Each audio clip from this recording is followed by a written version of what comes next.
But in terms of creating a destination or a home or a place in the city that we or our family or friends want to go. And so one of the things that I've found in doing the work I do is that I love the smell of black mold.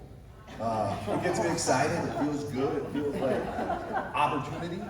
And so, you know, when I smell black mold, when I see black mold now, I just, I get in the trenches and I'm ready to go. And kind of a PSA, obviously black mold will make you crazy, it will make you sick, it's bad. And so I use it more as a metaphor to talk about all the blight. But in all seriousness, we have done over 100 projects. 82 of those projects had hazmat that included black mold, lead, asbestos, but also drug needles, homelessness, neighborhood blight, so on and so forth. So as we talk today, I hope that I can convince you that black mold's okay, that it's a good thing, and that we can make good out of it. In terms of how I can help, how we can help, what we did was we put together a few I's. So we want to talk about impact, incentives, involvement, and then show you some implementation. And what I hope you'll see is that preservation, as we learned earlier from Donovan, is important. It's got metrics behind it, but it also has visual, tangible, feeling, aesthetic things. So first we'll talk a little bit about impact. Obviously, we're talking about removing unsafe buildings. We're talking about salvaging something that used to be really special. This used to be somebody's office or home. Somebody designed it, somebody built it, somebody owned it. We walked by it, we walked our pets by it. And then somehow, with this building, the Acme Cleaning Building, went into a state of disrepair. And so, it's got a lot of embodied carbon. It's got a lot of embodied memories. And it's really important to the people that were living in the house right next door and right across the street that watched this building crumbling, that watched the lead and asbestos kind of powdering out of the windows as the wind would blow. So it's really important that we find a way to save this. So in terms of impact, we already talked a little bit, but it's a great way to create affordable housing. So this specific project houses about 60 people in lofts that range in the 60 to 80% AMI range. These are market rate, so you don't have all kinds of weird regulations. It's open to all. It also houses an art gallery where 10 artists have residencies, and the art gallery is a nonprofit that sells art throughout the community. So it's got 24/7, 365 programming between housing, rooftop event space, and the gallery. We saved around 800 dump trucks from going to the dump. We saved around $4 million of new concrete, brick, and things like that being put back into the same site. And we preserved the building. So just a quick kind of before, in terms of impact, that's literally what the next door neighbors were looking out into as they grilled dinner at night. And then this is kind of the after. That'll finish up in the courtyard. So kind of fun. Affordable project, not a lot of pomp and circumstance, but every square foot used, and almost 100 people either work or live there now. I want to click faster than it's going to run, but the drone pilot's only so good. And so this is the courtyard finished. So full preservation, National Park Service helped manage the project to make sure we did compliant restoration, and it utilized a number of tax credits. So we'll talk a little bit about incentives and how it gets done, because whether this is in Kansas City, we're also working in Florida, we're working in Denver, we've worked in Des Moines, Iowa. There's a lot of cities that seem to have great historic character that wasn't really noticed for about 50 years. It was really fun to walk past historic buildings in these cities. So that's where we get called in. So we talked about tax credits, but it's a really, really big deal. And the way tax credits work, just high level if you're curious, is that when you run a small company, or even if you're a W-2 employee, you see that big amount get withheld every month for the government through your taxes. You literally just put the number from the building on your tax return, and instead of giving the government your federal income tax money, you literally just give them the number of the project that you're supporting, and you don't pay taxes. So you give the building the money, not the government the money, and you can save the building. Which I think is crazy, but it's actually how it works. We've done it like 100 times. So far, we've only been audited once, and they said you did it right. So I feel good about that. So, PACE financing. You know, we talked about building a coalition in the last lecture. It is really important. PACE financing is energy supporting financing. And so what happens is the government allows you to actually put another property tax on your property. And in doing that, let's say you restore an old restaurant or an old retail shop or an old hotel, you can actually charge that as part of the sales tax, and it'll pay for your building. So it's a great way to partner energy efficiency with historic adaptive reuse and have a way to pay for this. Because so many times what we hear from folks is, I'd love to save the building, but we can't afford it. So we'll tear it down and we'll just leave it in disrepair.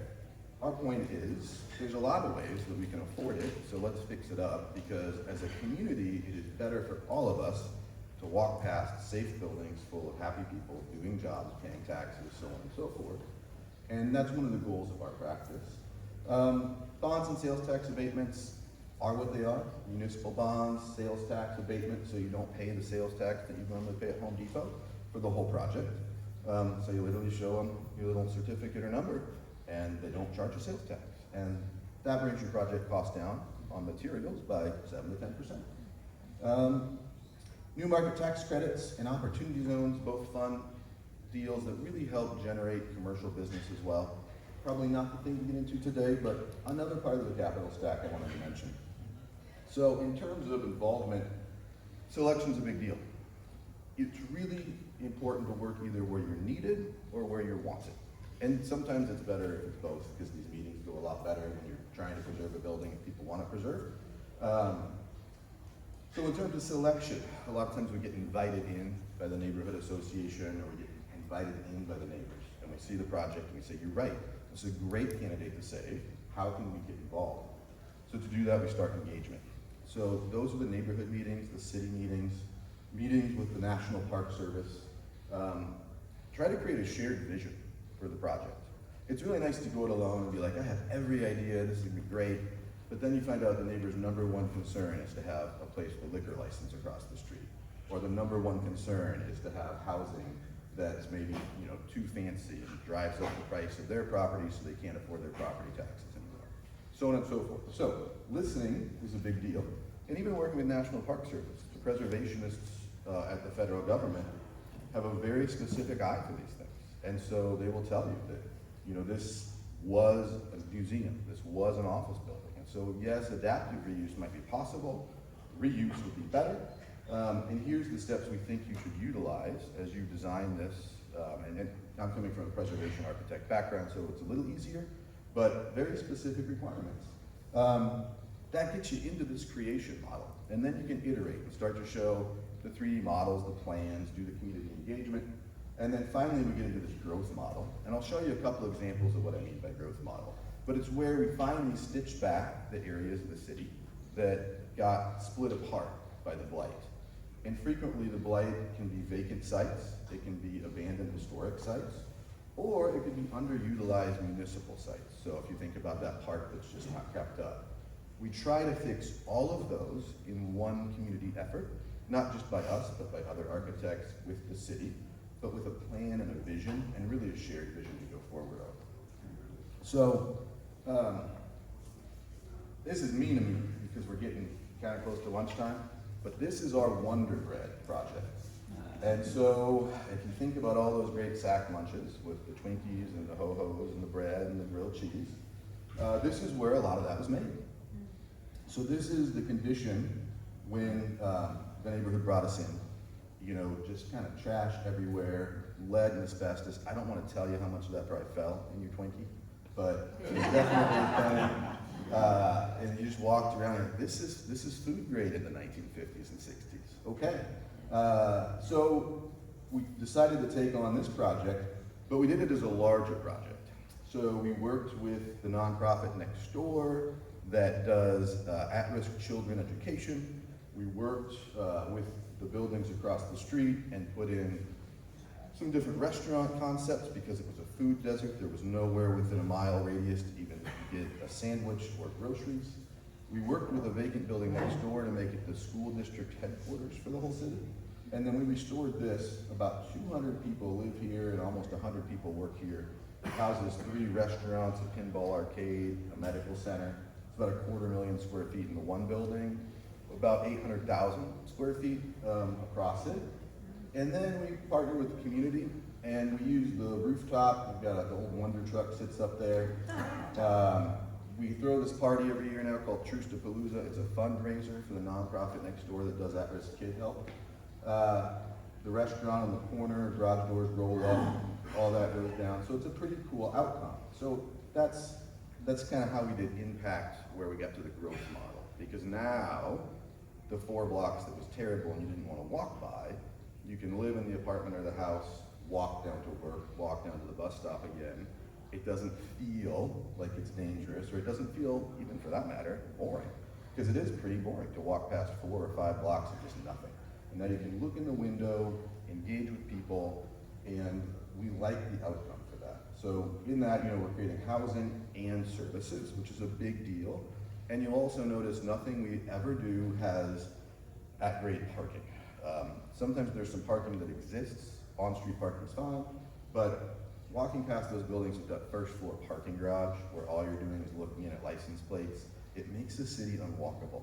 And so even when we do preservation of things that might not be historic, we're trying to convert that first floor of the parking to make it retail and services. So another little case study just to show you how we think it can be done. 1920s building, built as troops were coming home from World War I. That's kind of what they would call at the time a bachelor hotel. So men would come back until they could find someone to marry, and they would live in a men's only hotel, and then they would eventually go try to find housing. We found this vacant for 20 years. The city had already done eminent domain and was planning on tearing down the building, and so literally had a demolition contract on it. And I walked it, and I said, well, this is structurally sound. This is like, 12 stories. This is a great spot for affordable housing. What can we do? So we found it like within a couple months of the right time. 2 months later, it would have been a different outcome. Right now, it's got a restaurant, a rooftop bar. It's got about 300 folks that live there, and we're in that 60 to 80% AMI housing. And all of that, where the developer, the investor, the bankers, they all also made money. So the outcome was really easy, really achievable. Took some work, more of a labor of love. And this is another little case study. This is one of the buildings on the corridor across from the Wonder. This was the first restaurant in 40 years to open within a mile of that block. And just kind of the background is when the government in the 1950s and 60s created the 30-year mortgage. They hollowed out a lot of the urban areas, creating that urban blight and flight to the suburbs. So these buildings, this building had been vacant for about 40 years. It's just amazing, but it was so easy to turn back into a restaurant. Fresh juices, smoothies. He actually caters out now to deliver from that site to Amazon. He does the whole region of their fresh markets. Another restaurant remodel. It's one little historic building that used to be a gas station, but it was part of a much bigger area of vacant buildings. And so the next slide I'll show you is the building right behind where this rendering is taken from. But now all of these buildings are remodeled, some new infills being built to stitch in, and they're all full with good quality restaurants that serve a diverse crowd and have a diverse price point. What that does is that lets us now go back into all these vacant lots where in the 1970s and 80s housing was torn down and put new compatible residential infill in. And so now that we talked about Wonder Bread and Twinkies, I can't think of anything that goes better than to talk about our dairy project. So in the 1930s and 40s, dairies were built across most cities that were second ring, third ring growth cities. so that they could have refrigerated milk storage as they brought in the milk from the farms. And have those nice little small trucks run around, put the milk on your front porch. And this was a brilliant idea. And we had pasteurization, and then at some point we got refrigeration, and it was no longer a brilliant idea. So, following that, this building was unutilized. And we found out the building about 3 years ago when we started doing these restaurants. 75,000 square feet of vacant, asbestos wall, insulated, laden dairy storage. And it's probably not a project that's worth doing because it's pretty rough. But we're doing it. So what we're going to end up with is a coffee and grocery concept called the Black Pantry will occupy the area right behind these windows. Above them, a rooftop amenity for about 60 lofts. And the entire city block is now being corrected, fixed, and stitched back to those restaurants that we're showing you. Because again, we're trying to do corridor redevelopment to stitch back corridors that are broken. So this is a rendering of what we will grand open in about 45 days. We're very close to finishing. I walked it yesterday, and it looks really good. They're down to some paint touch-up, and again, just the weird technicalities, right? Like we're saving a building that's got glass block windows in it, like the ones you knocked out from that 1980s bathroom renovation. And the National Park Service is telling me that's the character-defining part of that building. So we're trying to educate residents that glass block is cool in their loft again, just like it was in the 1940s. I never thought that would be my job. Like going to grad school, I didn't see that one coming. But it's gonna work, and we've got cool lights, these big operable skylights that butterfly open in each unit as well, so you can see the sky. All the windows have been restored, all the masonry's been restored. And so that's just kind of my brief pitch as to why you don't have to be afraid of the black mold. We can work on it together.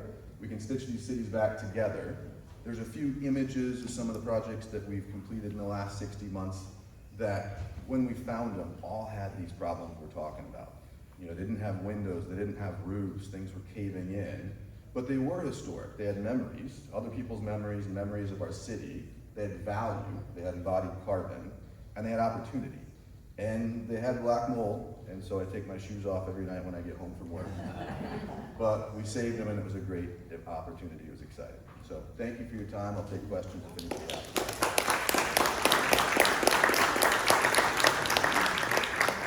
Yes, ma'am. Sorry, I wasn't here at the first part of the talk. What city is this in? So we're primarily showing the work we did over the last 60 months in the Kansas City region. Okay. And we're also working in the Denver region, the Iowa region, and the Florida region. So we're working on a couple of historic opportunities in St. Pete. These projects in Kansas City's historic adaptive reuse is maybe on par or on pace with the St. Pete needs. And so that's why we thought it'd be a good opportunity to show those examples. Yes, sir. A friend of mine inherited a small strip mall in the Denver area from his dad. It had a dry cleaner service in it. It's been 4 years, and they're still trying to dig it up and clean it up, and it's going to cost him money to inherit this property rather than make a fortune. You run into things like that, and I think also of like gas stations where you have those big tanks, and I think, wow, it's going to take forever to clean this up and costly. So the Acme project I shared that had the earlier little video, that was a dry cleaning. And it was a dry cleaner when dry cleaning was bad. And so we had to go down about 12 feet, do ground vacuums, do 6 feet of soil removal. We used the federal brownfield tax credit to pay for all that before we even started anything else. And then, because it's a historic building, we can actually overlay the historic tax credits. So the federal brownfield was about 90% of all costs for abatement. And then the last 10% was closed by the historic tax credit, which would have paid up to 20%. Thank you. Yes, absolutely. Yes, ma'am. I saw in your banner over here that you all are not just architects, but you're also developers. Is that right? We're really architects first.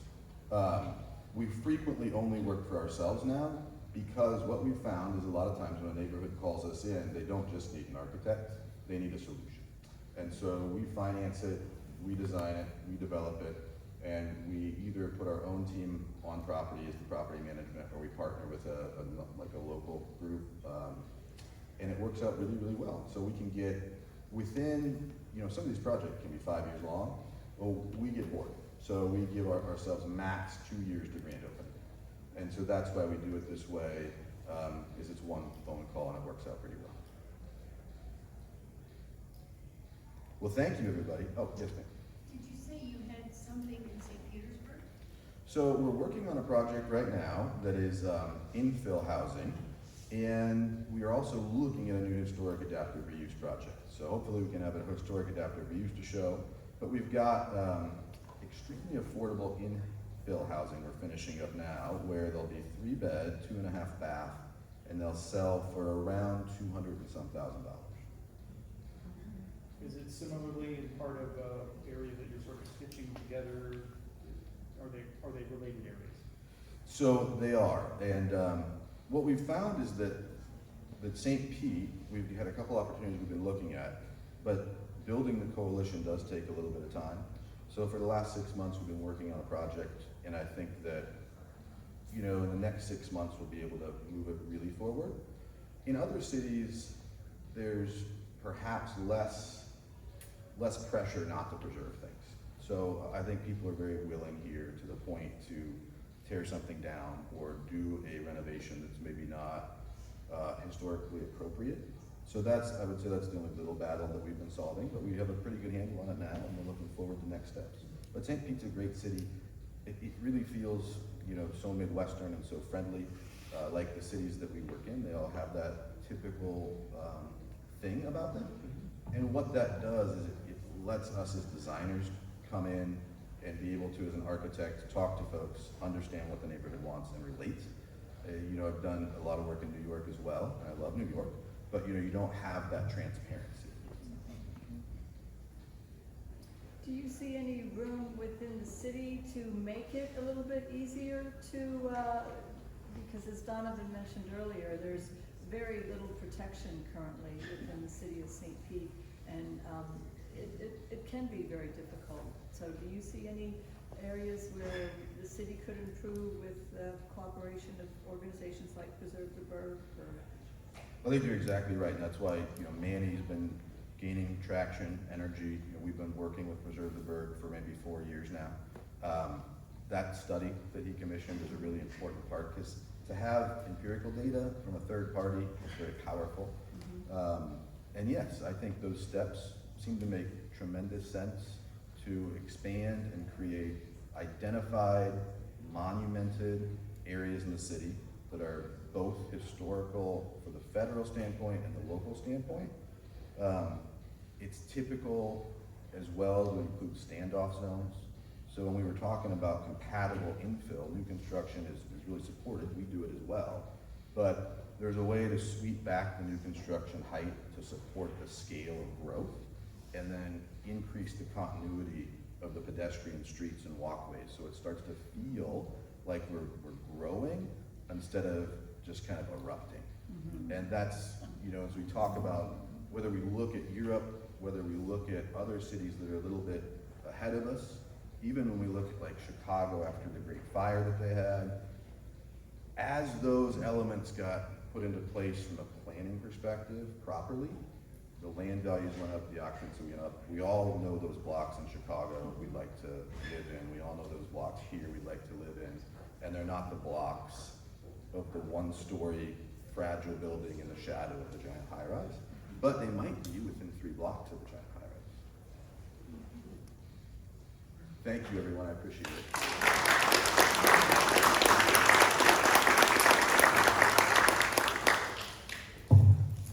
Thank you, Caleb. I think it is so important for us to get a perspective of what's happening in other places, in other cities. We tend to kind of get stuck in our bubbles, but just like having Donovan here, Caleb kind of brings a different perspective from an entirely different community, and I think that sort of fosters creativity and conversation, so I appreciate him being here today. Again, for those of you that don't know, I'm Manny Leto. I'm the Executive Director of Preserve the Berg. Thank you all for being here. We're gonna get ready for our next speaker, who's gonna talk with you about using museum archives to do research on your historic home or historic property. But we'll have a little bit of a break, so please visit our vendors in the gallery spaces, and we'll see you back here in about 10 minutes. Thank you so much. Please visit our sponsors who are lined up here on along the windows.